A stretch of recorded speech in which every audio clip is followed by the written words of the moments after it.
안녕하세요. 저는 서울에 살고 있는 43세 여자입니다. 저는 개인이나 기업이 주최하는 크고 작은 행사의 음식을 준비하고 현장을 꾸미고 진행하는 출장 음식 전문 업체를 운영하고 있어요. 벌써 10년이나 되었네요. 규모는 작지만 마음 맞는 직원들과 꾸준하게 꾸려가는 중입니다. 어제가 저희 부모님의 기일이었어요. 제 손으로 직접 부모님이 좋아하셨던 음식을 만들어 산소에 다녀왔죠. 부끄러운 일이지만 매일 음식하는 게 일이면서도 부모님이 살아계실 적에는 맛있는 음식을 자주 만들어드리지 못했는데요. 자식이란 원래 이렇게 부모님이 돌아가시고서야 후회하게 되는 존재라고 하네요. 부모님이 돌아가신 지는 벌써 꽤 시간이 지났어요. 지금은 많이 덤덤해졌다고 생각하지만 아직도 부모님 기일 즈음에는 마음이 늘 쓸쓸해지네요. 오늘도 정신없는 하루를 보냈는데 집에 돌아오니 괜히 마음이 울적해서요. 오늘은 모르는 분들에게라도 제 이야기를 한번 해보고 싶어지네요. 저희 부모님은 두 분이 같은 날 돌아가셨어요. 두 분이 뉴질랜드에 여행을 가셨는데 관광 중에 버스가 전복되는 사고가 났어요. 하필 멀미 때문에 두 분이 버스 앞쪽에 타고 계셔서 버스 운전사와 저희 부모님 두 분이 그 자리에서 돌아가시게 되었어요. 생전에도 두 분은 사이가 참 좋으셨거든요. 그래서 하늘나라도 이렇게 같이 가셨네요. 외동딸인 저만 혼자 남겨두고 말이죠. 그래도 저에게는 부모님이 남겨주신 넉넉한 재산이 있고 10년을 해도 여전히 재미있고 설레는 제 일이 있어서 씩씩하게 잘 살아가고 있습니다. 그런데 왜 다들 저만 보면 얼른 결혼하라고들 할까요?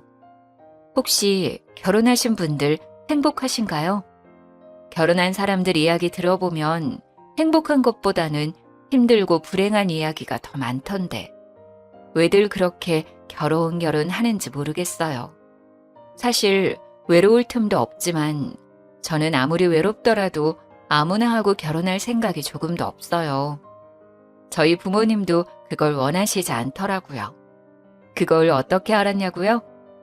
저도 하마터면 결혼할 뻔한 적이 있었거든요.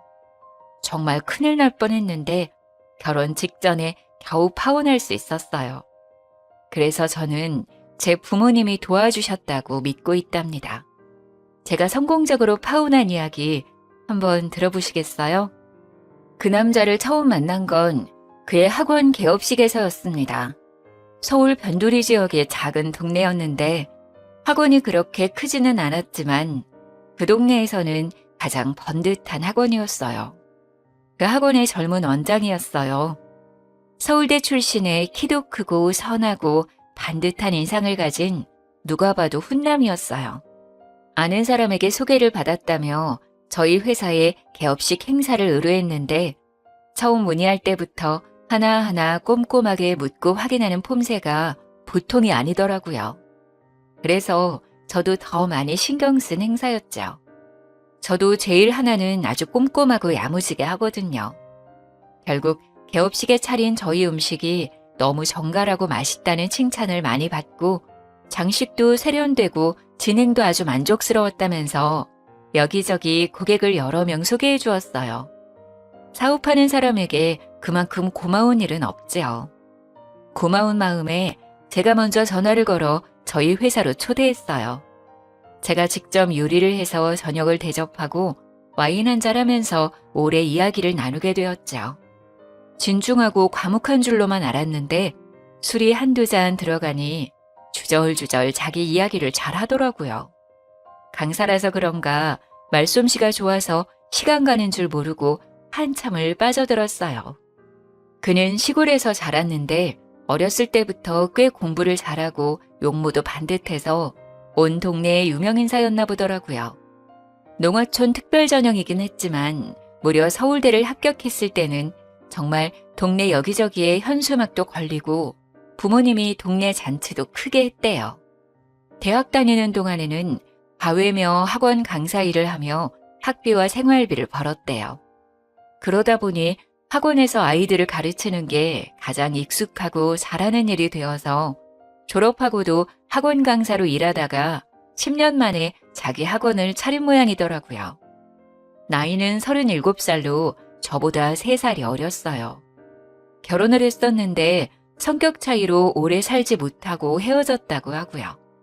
저도 어린 나이가 아닌지라 이 남자 저 남자 만나보았지만 그 사람은 정말 그 나이 때 남자들 같지 않게 순수한 구석이 있었어요.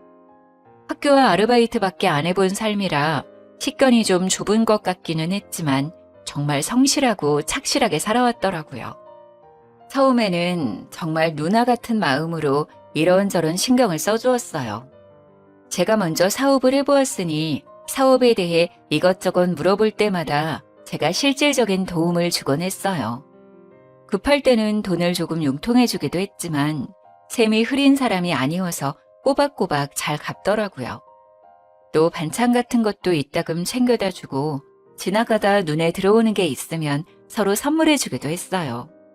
그런 시간을 보내면서 서로가 좋아하게 되었지만 저는 결혼할 생각까지는 하지 않았어요. 오랜 시간 혼자였어서 혼자가 편하기도 하고 사업에 집중해서 더 키워보고 싶은 욕심이 더 컸어요. 주변을 보니 아무래도 결혼을 하면 제약이 많아지더라고요. 그런데 제가 결혼을 결심한 건 그가 정말 끈질기고 성실하게 프로포즈했기 때문이에요. 10번이나 찍는 도끼질에 못 이기는 척 그렇게 결혼을 약속하게 되었습니다. 서로 결혼하기로 하고 그의 부모님에게 처음으로 인사드리러 가게 되었어요. 그런데 그날은 저보다 그가 더 안절부절 못하고 긴장하더라고요. 부모님을 만나기 전부터 그가 유난히 말이 너무 많아지더군요. 자기야, 우리 부모님들 말이야. 정말 좋으신 분들이야. 그런데 시골 분들이라 말을 좀 세련되게 돌려 말할 줄 모르고 그냥 막 촌스럽게 말해. 나쁜 뜻은 없는데 처음에 들으면 좀 불편할 수도 있을 것 같아. 그래. 그런 분들 많이 만나봤어. 나 이해할 수 있어. 그리고 또 말이야. 어렸을 적부터 그분들은 나밖에 모르고 사셔서 내가 최고라고 생각하시는데 그게 사실 좀 심해. 그러니까 좀이 아니라 좀 많이. 그러니까 내 말은 아이고 알았어. 어째 나보다 자기가 더 긴장한 것 같은데? 자기야 걱정하지 마. 내가 누군데 그래. 나는 사실 별로 걱정 안 돼. 내가 어른들한테 얼마나 인기가 있는데 내가 잘하면 돼. 괜찮아. 저는 어른들에게 싹싹하게 잘하는 편이고 어른들에게 예쁨 받는 편이라 크게 걱정도 안 되었어요. 처음 뵙는 분들이지만 분명히 저를 좋아하실 거라고 그렇게 만들 수 있다고 자신했죠. 오히려 긴장해서 안절부절 못하는 그가 귀여워 보였어요. 그런데 이 자리는 정말 제 생각과 완전히 다르더라고요. 그가 긴장하는 데는 그만한 이유가 있었어요. 일단 첫 마디부터 저를 당황하게 했어요. 아니, 황당했다는 게 더 정확하겠네요. 그 짝이 우리 아들보다 나이가 훨씬 많다는데 진짜 처녀요? 네? 처녀요? 아, 엄마 말씀드린 대로 이 사람은 결혼한 적 없어요. 초혼이에요. 저는 이혼한 경험이 있으니 제가 이 사람한테 미안하죠. 이 사람은 저 결혼했던 것도 다 이해해줬어요. 엄마, 너는 무슨 소리를 하냐 지금. 남자가 이혼한 게 뭐가 흠이라고 네가 미안하네 뭐하네 소리를 하고 그러냐 지금. 아니 요즘 같은 세상에 이혼이 뭐 대수냐? 꼬물 대는 애라도 딸려 있으면 또 몰라. 애도 없이 깨끗한데 뭐가 문제요? 결혼이라고 뭐 십수년 살았던 것도 아니고 어쩌다가 여자 하나 잘못 만나서 잠깐 살다가 애도 없이 헤어졌는데 그걸 뭐 누가 흠을 잡는다니? 그걸 흠 잡는 사람은 아주 이상한 사람이요. 네 어머니, 저도 이혼이 흠이라고 생각하지 않아요. 정말 조금도요. 괜찮아요. 그려, 뭐 그건 그렇고 내가 암만 생각해도 좀 이상해서 말이요. 네? 뭐가요 어머니? 여자 나이가 40이나 돼서 아직까지 결혼을 한 번도 안 했다는 건 좀 문제가 있고 그런 거 아니요? 여자가 멀쩡한데 여지껏 결혼을 한 번도 안 했으려고. 어디가 탈이 있어도 탈이 단단히 있겠지. 그러니까 결혼을 여지껏 안 한 거요? 아니면 못 한 거요? 제가 하고 싶은 공부하고 하고 싶은 사업도 하고 하다 보니 홍기를 놓쳤어요. 이제 와서 생각하면 우리 지호 씨 같이 좋은 사람 만나려고 그랬나 봐요. 제 딴에는 기분 좋으라고 애교 있게 한 말이었는데 도리어 콧방귀를 뀌더라고요. 뭐 하나 제 예상대로 흘러가질 않았어요. 나 원참 뭐 공부는 뭐 요리사가 공부하느라 결혼 못했다는 소리는 살다가 또 처음 들어보네. 요리사 하면서 공부하느라 결혼 못했다고 하면 우리 동네 지나가던 개도 다 배꼽을 잡고 웃겠네. 뭐 우리 아들처럼 뭐 서울대라도 나온 요리사요?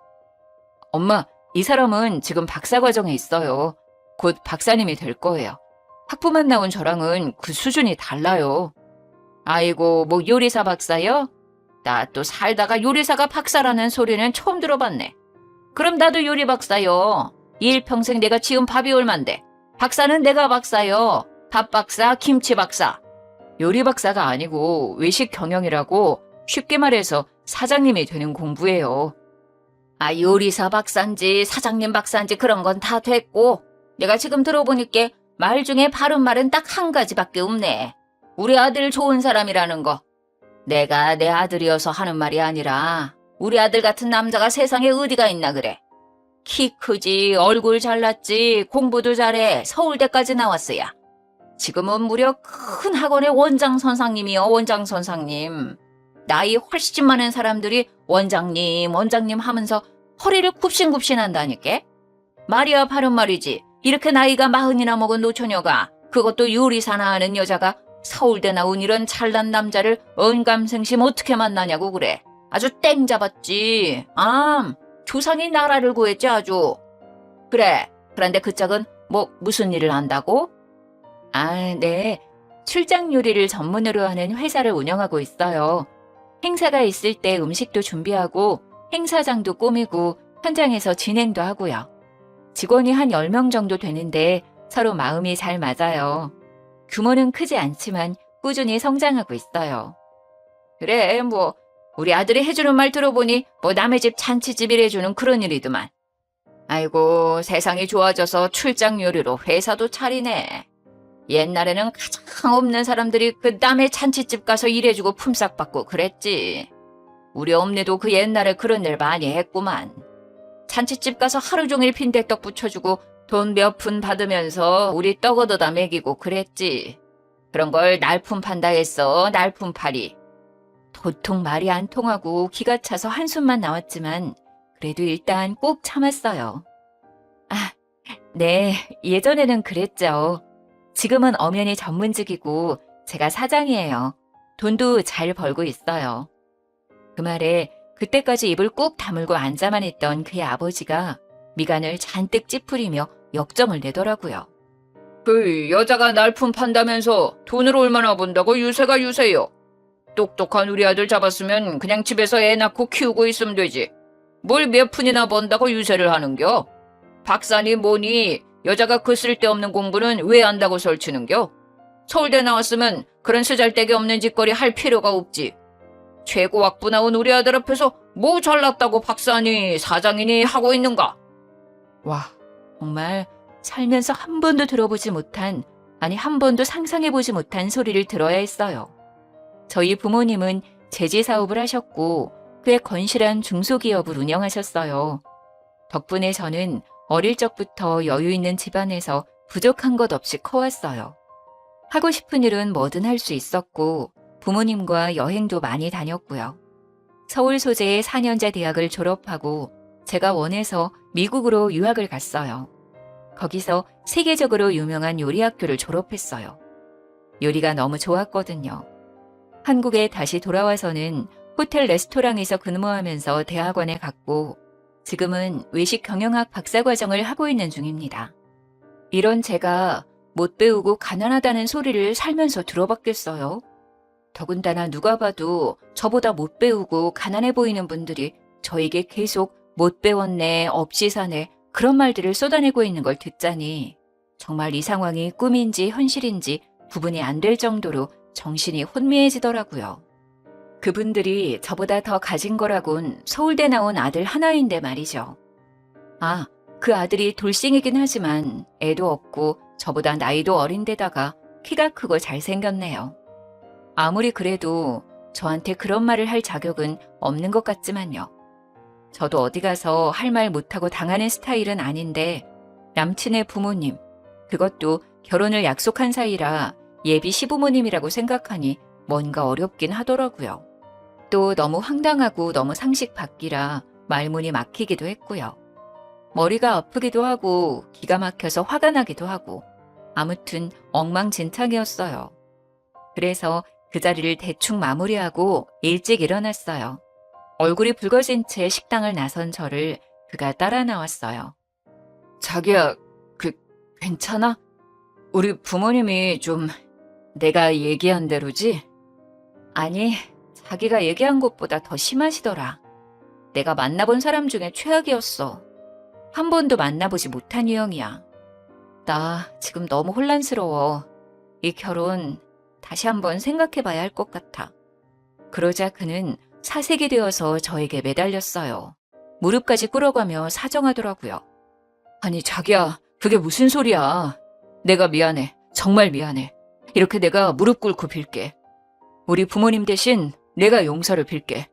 정말 나도 우리 부모님이 이럴 때마다 너무너무 괴롭고 창피하고 그래. 그런데 우리 엄마 아버지 세상에는 나밖에 없어. 우리 엄마 아버지가 사는 세상에는 내가 제일 잘나고 제일 돈도 잘 벌고 대통령이 오더라도 내가 더 잘났다고 생각하시는 분들이야. 그게 우리 부모님이 살아가는 유일한 이유고 삶의 의미고 낙이야. 우리 부모님 정말 불쌍한 분들이야. 제발 용서해줘 자기야. 제발 한 번만 이해해줘. 어? 그래. 그러니까 그 세상에 내가 끼어들면 안 될 것 같아. 그냥 두 분 그렇게 잘난 아들과 함께 편하게 사시라 그래. 나도 내가 잘난 세상에서 내가 살던 대로 편하게 살게. 우리는 안 될 것 같아. 자기야, 내가 살고 싶어. 자기가 잘난 그 세상에서 내가 살고 싶어서 그래. 그 세상에서 살아야 내가 살 수 있어. 정말이야 자기야. 내가 진짜 잘할게. 우리 결혼하면 우리 엄마 아버지 안 보고 살아도 돼. 나만 가끔 우리 부모님 만나고 오면 되잖아. 내가 진짜 약속할게. 맹세할게. 결혼은 나랑 하는 거잖아. 우리 부모님이랑 살려고 하는 게 아니잖아. 어? 내가 진짜 약속할게. 자기가 원하면 각서라도 쓸게. 아니, 혈세를 쓸까? 우리 엄마 아버지 절대 안 만나도 된다고? 어? 제발 자기야. 결혼 안 한다는 말은 하지 마. 어린아이처럼 엉엉 울면서 매달리는 그를 차마 내칠 수가 없었어요. 너무 기가 막히지만 그들의 아들로 사는 이 남자도 어딘가 좀 안쓰럽더라고요. 그날 이후로는 결혼식 날까지 전혀 자기 부모님을 만날 일이 없다고, 결혼하고서도 절대 만날 일이 없게 하겠다고 약속하더라고요.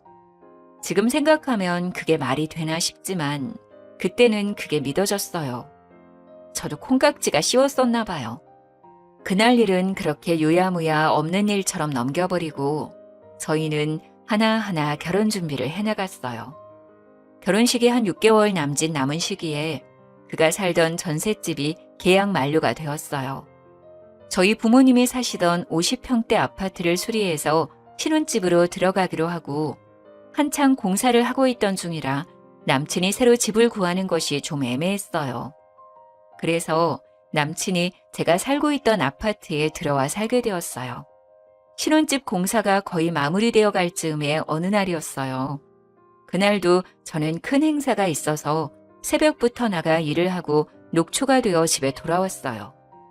현관에 못 보던 이상한 신발이 놓여있다 싶더니 시어머니, 그러니까 그의 어머니가 저희 집 소파에 떡하니 앉아있는 거 아니겠어요? 처음에는 누군지 바로 알아보지도 못했고 이게 무슨 일인가 싶어 잠시 멍하니 서 있었어요. 아이고, 여자가 이렇게 늦게 들어오면 어쩌냐. 요리사 밥 좀 얻어먹을까 싶어 한참을 밥도 안 먹고 기다리고 있었더니만 원. 요리사랑 결혼하면 우리 아들 밥은 잘 해먹일 줄 알았더니 우리 아들은 맨날 이렇게 드신 밥도 못 얻어먹겠구나. 아니, 갑자기 여기에 어쩐 일이세요? 어리둥절한 눈으로 쳐다보자 남친은 안절부절하면서 제 눈을 피하더라고요. 내가 암만 혼자 앉아서 이렇게 저렇게 생각해봐도 이게 그냥 넘어갈 수가 없어서 이렇게 여기까지 왔다. 친즉에 와야 할 일인데 아들이 도통 집을 가르쳐주질 않아서 오늘은 내가 아주 작정하고 따라온 참이다. 그러니까 무슨 일로 오셨는데요? 그 신혼집이 네 부모님이 살던 집이라면서?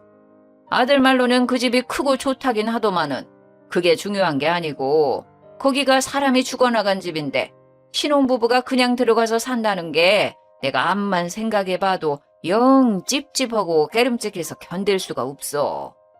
그 사람이 죽어나갔다는 것은 그 집이 영 재수가 없다는 것인데 신혼부부가 그 재수 없는 곳에 들어가면 부정 타서 쓰겄냐는 말이요. 사람이 재수가 뭐라고요? 너무 기가 차서 말이 제대로 나오질 않았어요. 그의 어머니는 만날 때마다 말로 제 정신을 혼미하게 만들더라고요. 제가 정신을 차릴 틈도 없이 어머니는 계속 떠들어댔어요. 내가 살아가면서 큰일이 있을 때마다 찾아가서 물어보는 선상님이 있는데 그 선상님이 산에 가서 기도도 많이 하고 사주랑 뭐 이런 공부도 많이 한 사람이라 영이 아주 맑아. 우리 아들이 이렇게 훌륭하게 잘 큰 것도 다 그 양반이 손 피해주고 서울대 가는 부적도 써주고 그런 거거든. 저번에 학원 개업하는 날도 다 정해줬고 그렇게 우리 집 무탈하게 돌봐주는 선상님이요. 그래서 이번에도 내가 찾아가서 물어봤지. 그랬더니 아이고 잘 왔습니다 하면서 그런 집은 들어가기 전에 제사를 지내야 한다 하더라. 신혼가구가 들어가기 전에 제사를 지내는 게 좋다고 하니 내가 벼르고 벼르다가 오늘은 아주 그냥 작정하고 올라온 거요. 제사요? 그게 무슨... 그러고 보니 저희 주방에 온갖 식재료가 너저분하게 널려있고 재료를 씻느라 그랬는지 싱크대 주변도 엉망이고 식기며 주방 기구들도 이것저것 뒤져서 꺼내놓았더라고요. 남친 엄마는 부스럭대면서 가방에서 신문지에 둘러싸인 뭔가를 끄집어내고 있었어요. 이봐라, 내가 제기도 다 짊어지고 왔다. 네 집에 제기가 있을까 싶어서 이것도 집에서부터 들고 왔다니까. 이거 들고 오느라 팔이 아주 빠질 것 같은데도 내가 아들 생각해서 들고 왔어야. 음식이야 네가 요리 잘하니까 후딱 해라. 뭐 많이 할 필요 없다. 밥이랑 국이랑 나물 몇 가지 하고 전 좀 부치고 생선 한 마리만 구워서 나랑 들고 거기로 가자. 시간이 좀 늦었지만은 원래 제사는 늦은 시간에 지내야 귀신들이 좋아한다. 쉴 새 없이 떠들어대는 그 말도 안 되는 소리에 머리가 아프기 시작했어요. 손가락 하나 까딱하기도 싫은 상태라 말 상대하기도 귀찮았고요. 그래서 방으로 들어가려는데 방문 위에 이상하게 붙어 있었어요. 노란 종이에 빨간색으로 글씨가 휘갈겨 있는 그 말로만 듣던 부적이더라고요. 아니 세상에, 이건 또 뭐예요? 이게 왜 여기 붙어 있는 거죠? 아, 그거 말이다. 내가 네 사주를 딱 넣고 그 선상님한테 물어봤지 않겠니? 그랬더니 네가 기가 솔찬히 세더라. 네가 기가 너무 세서 네 부모님도 잡아먹은 형상이란다. 그래서 너랑 결혼을 하면 우리 아들이 기를 못 편단다. 그래서 네 기를 좀 죽일 필요가 있겠더라. 이거 아주 비싼 부적인데 내가 니들 좋으라고 수십 개를 써왔다는 거 아니냐. 이런 거 챙겨주는 사람이 없다. 엄마니까 챙겨주지. 집안을 둘러보니 방문 위에만 붙어있는 게 아니라 현관 위에도 하나, 중문 위에도 하나씩 떡하니 붙어 있었어요. 너무 머리가 아파서 방으로 들어와 침대에 털썩 누웠는데 베개가 불편해서 뒤져보니 베개 속에서도 부적이 나왔어요. 어이가 없어 다른 데는 없나 뒤지고 있는데 방 밖에서 어머니가 뻔뻔하게 부르더라고요. 야야, 얼른 옷 갈아입고 나오너라. 음식 준비해야지. 우리 아들 피곤하다. 후딱 준비해서 너랑 나랑 갔다 오자. 방 안을 뒤지다가 뭔가 이상한 느낌이 들어 옷장 서랍을 열어보니 내이랑 양말 사이에도 부적이 들어있더라고요. 더 소름 끼치는 건 손가락만한 부적이 내이 뒤쪽에 바느질되어 있는 것이었어요. 저를 따라 주춤주춤 방으로 따라 들어온 그는 역시나 안절부절하면서 저를 쫓아다녔어요. 자기야, 미안해 정말. 놀랬지. 그동안 내가 열심히 막아봤는데 오늘 엄마가 이렇게 집까지 따라오실 줄은 몰랐어. 엄마가 시골 사람이라 미신을 엄청 중요하게 생각하거든. 나는 살면서 워낙 이런저런 일들을 많이 겪어서 그냥 그런가 보다 하고 넘기는데 자기는 이런 거 처음이지. 그래서 좀 놀랐지? 그래, 처음 보는 사람은 좀 놀랄 거야. 저는 어이가 없어 옷들을 들어보이면서 말했어요. 이게 그냥 놀랄 일은 아닌 것 같은데? 이게 제정신으로 할 일이야? 그렇지. 놀라기도 하고 기분도 엄청 나쁘고 막 그럴 거야. 내가 손대지 말라고 하는데도 엄마가 워낙 막무가내라서 이게 옳다고 믿으시니까 이 부분에서는 말이 잘 안 통해. 그치만 사실 이거 다 우리 잘 되기를 바라는 마음에서 그러시는 거야. 이게 좀 이상해 보이고 말이 안 되는 건 맞지만 엄마 마음을 봐주면 그냥 이해가 되기도 해. 그냥 자식 잘 되길 바라는 마음이야. 자기야, 진짜 그냥 한 번만 이해해주면 안 될까? 그냥 엄마 하자는 대로 한 번만 해주면 엄마 마음이 편해지고 그럼 모든 게 다 수월해져. 한 번만 우리 엄마 말 들어주면 내가 모든 걸 다 할게. 내가 죽을 때까지 자기한테 잘할게. 자기가 죽으라면 죽는 신용도 할게. 응? 응? 나도 없는 내 집에 자기들 마음대로 들어와서 이것저것 만지고 난리를 쳐놓은 것도 열받지만 내가 우리 부모님을 잡아먹었네. 사람이 죽어나간 집이라 재수가 없네 했던 말들이 자꾸 떠오르면서 피가 거꾸로 솟는 기분이 들더라고요. 거기에 이 남자가 떠들어대는 한 번만 이해해달라는 말도 도저히 더 이상은 들어줄 수가 없었어요. 앞으로도 이런 일이 있을 때마다 이 남자는 언제나 한 번만 이해해달라고 하겠더라고요. 결국 엄마를 이기지 못하는 착한 아들이니까요. 베개도 다 뒤집고 옷장도 다 뒤집고 온 방안을 이잡듯 뒤져서 부적을 샅샅이 다 찾아냈어요. 많기는 또 얼마나 많은지 기도 안 차더라고요. 또 집안 곳곳에 붙어있는 부적도 다 떼어내서 어머니 앞에 가져가 박박 찢었어요. 어머니는 자리에서 벌떡 일어나 떨어진 조각을 손으로 주워 담으면서 거의 울부짖었어요. 야, 이 못돼 먹은 년 같은 이라고. 이게 얼마짜린데. 내가 이걸 얼마를 주고 써왔는데 귀한 줄도 모르고 이 난리야.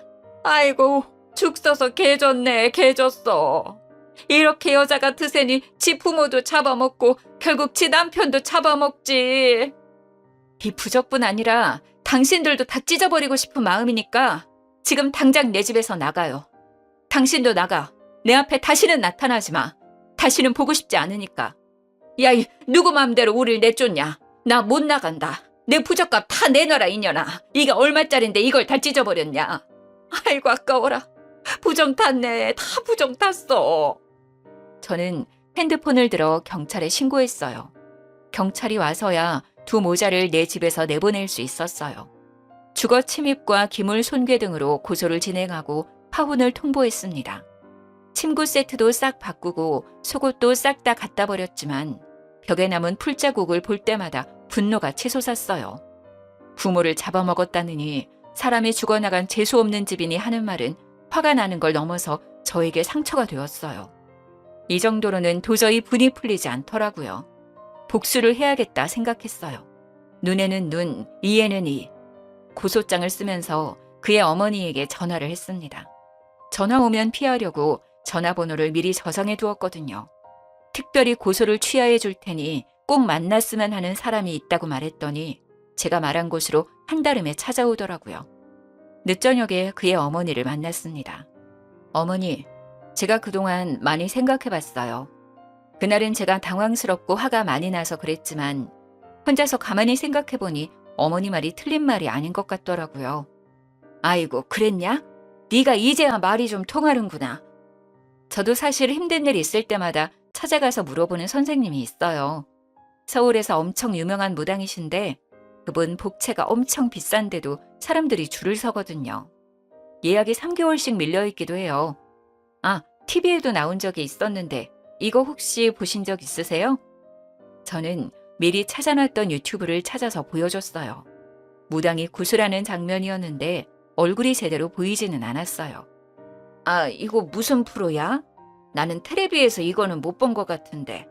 집안일 하다 보면 텔레비 볼 시간도 없어.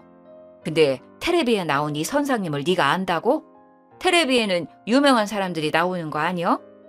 네, 서울에서 모르는 사람이 없을 정도로 유명한 무당이세요. 저도 사업하면서 어려울 때마다 찾아가는데 재벌이나 정치인들, 연예인들도 많이 찾아가는 사람이에요. 그래, 제 아무리 재벌이고 대통령이라도 큰일 하려면 손을 피해야 한다. 사람 일이라는 거는 사람의 힘만으로 되는 것이 아니거든. 네, 그래서 이번에도 제가 찾아가 봤어요. 어머니 말씀이 자꾸 생각나서. 그래, 잘했다, 잘했어. 가봤더니 선생님이 뭐라고 하더냐? 어머니 말씀이 틀리지 않더라고요. 결혼하기 전에 객지에서 돌아가신 저희 부모님의 혼령을 달래드려야 하고 사돈 어른들께도 인사할 수 있게 해드리래요. 그러려면 시골집 마당에서 구슬하는 게 좋겠다고 하더라고요. 그래, 내 말 틀린 말 하나도 없다. 그런데 구슬한다고? 굿이야, 할 수 있으면 좋지. 그런데 그 굿이라는 게 한두 푼 드는 일이 아니라서. 돈은 전혀 걱정하지 마세요. 어머니는 그냥 집 마당만 내어주시면 돼요. 나머지는 다 제가 알아서 준비할 거예요. 저희 결혼을 위한 일이고 무엇보다 제 부모님 일이잖아요. 마당만 내어주시면 나머지는 제가 다 준비해서 선생님 모시고 내려갈게요. 아유, 그래, 마당 내주는 일이 무엇이 어렵겠니? 오늘 가서 마당에 지저분한 것들 좀 치워야 쓰겄다. 아참, 그런데 어머니, 한 가지 꼭 지켜야 할 것이 있다고 해요. 저는 짐짓 소리를 낮추며 말했어요. 비밀이라도 말하는 것처럼요. 뭔데 그려? 지호 씨는 이 굿판에 있으면 절대 안 된대요. 지호 씨는 영혼이 너무 순수한 사람이라 굿판에 있으면 부정을 타서 앞으로 내내 재수 없을 거라고 하더라고요. 아이고, 그래, 그거 말이 된다. 우리 아들이 진짜 순백이다, 순백. 세상에 그렇게 순수한 사람이 없다. 그게 속이 피단결이라 잡귀들이 쉽게 볼 수 있지. 그건 말이 된다. 그런 일이 있으면 안 되지. 우리 아들이 어떤 아들인데 부정 타면 안 되지, 그럼. 네네. 그러니까 이건 저희끼리만 진행하는 거예요. 절대로 지호 씨에게 말하시면 안 돼요. 아버님한테도 잘 말씀해 주세요. 이건 지호 씨에게는 비밀이라고요. 그럼 내가 절대 말 안 할 것이요. 내가 여기다 작고를 꽉 채워버릴 것이요. 그리고 아들 아버지는 굿할 때 내보낼 거다. 남자들은 그런 일 할 때 옆에 있으면 방해가 되지 쓸모가 없어. 어차피 하루 종일 밭에 가서 일하는 양반이니 그 양반은 신경 쓸 것 없다. 그렇게 돌아와서 저는 제가 다니고 있던 학교의 연극영화과에 연락을 했죠. 배우를 몇 명 섭외하고 극작가의 도움을 받아서 시나리오도 짰어요. 의상과 소품도 준비하고 연습까지 하면서 아주 철저하게 준비했어요. 드디어 굿판을 벌리는 날이 되었어요. 굿판이 벌어진다고 하자 동네 사람들이 하나둘씩 모여들어 구경하더라고요. 풍악을 울리고 무당이 칼을 들고 춤을 추고 굿판이 절정에 이르렀을 때 무당의 눈빛이 변하면서 아기 흉내를 내기 시작했어요. 예전에 그와 이야기를 나누다가 그가 태어나기 전 막달이 다 되어 사산된 형이 있었다는 이야기를 들은 적이 있거든요. 그 이후로 한참 만에 그가 들어선 거라며 부모님이 더 애지중지 귀하게 키웠다고 했어요. 거기서 소재를 얻어 시나리오를 짠 거예요. 엄마, 나왔어. 나 기억하지? 엄마, 나 보고 싶었어? 나는 엄마가 너무 보고 싶었어. 엄마, 나 잊어버린 건 아니지? 엄마가 날 잊어버리면 안 되지. 내가 엄마 때문에 여기 있는데. 두 손을 연신 비벼가면서 기도를 하던 어머니는 갑자기 얼굴이 새하얗게 질려버렸어요. 엄마 조상들이 너무 나쁜 사람들이야. 너무 나쁜 짓을 많이 했어. 며느리 굶기고 때리고 구박하고 아기가 있는데도 일을 많이 시켜서 뱃속에서 죽은 아기들도 너무 많아. 엄마 젖을 못 먹어서 여기 온 아기도 봤어. 엄마, 그 사람들은 너무 죄를 많이 지어서 아직도 저승에서 벌 받고 있다. 나는 아기라서 거기 있지는 않아. 거긴 너무 무서워. 나는 거기 가기 싫어, 엄마. 그래도 나는 엄마 뱃속에 있는 동안 엄마 죄를 받아서 나도 좋은 곳에는 못 갔어. 엄마 죄가 많아서 나는 세상에 나오지도 못하고 여기로 왔어. 참, 엄마, 내 동생 어디 있어? 내 동생 몸에 들어가서 나도 세상에서 살아보고 싶어. 내 동생 어디 갔어? 안 돼, 야. 너 네 동생한테 그러지 말어. 걔는 여기 없어. 그러지 말어. 내가 빌게. 이렇게 빌게. 어머니는 사색이 되어서 두 손을 모아 싹싹 빌었어요. 엄마, 왜 나를 위해서는 기도도 안 했어? 나는 엄마 죄받아서 세상에도 못 나왔는데 내 동생은 엄마 사랑 듬뿍 받고 잘 살았지. 나는 여기에 이렇게 와 있는데. 내가 이거 하나 알려줄까? 내 동생 결혼시키지 마. 엄마 죄가 많아서 동생이 결혼을 하면 애기도 안 생기고 여자는 엄마 때문에 또 도망갈 거야. 애를 낳으면 그 애가 또 엄마 죄를 받게 되니까 애 낳으면 안 돼. 절대 안 돼. 시어머니는 얼굴이 벌개져서 연신 잘못했다고 빌었어요. 아이고, 잘못했어요. 잘못했습니다.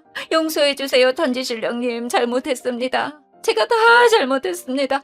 아이고, 용서해주세요, 던지신령님. 제가 잘못했습니다. 우리 아들 죄 주지 마세요. 동네 사람들은 그 모습을 보면서 수군대더라고요. 아이고야, 서울에서 유명한 무당이라더니 진짜 용한가벼. 그전에 며느리도 아들이랑 그렇게 둘 사이는 좋았는데 여기만 오면 그렇게 울고 싸우고 하다가 이혼했잖아. 애도 앵간히 안 들어선다고 그러더라고. 아이고, 그려. 그거 맞는 말이요. 그 양반한테 아들이 너무 귀하고 잘난 아들이잖아. 며느리한테는 좀 박했지. 그이도 참하고 이뻤는데.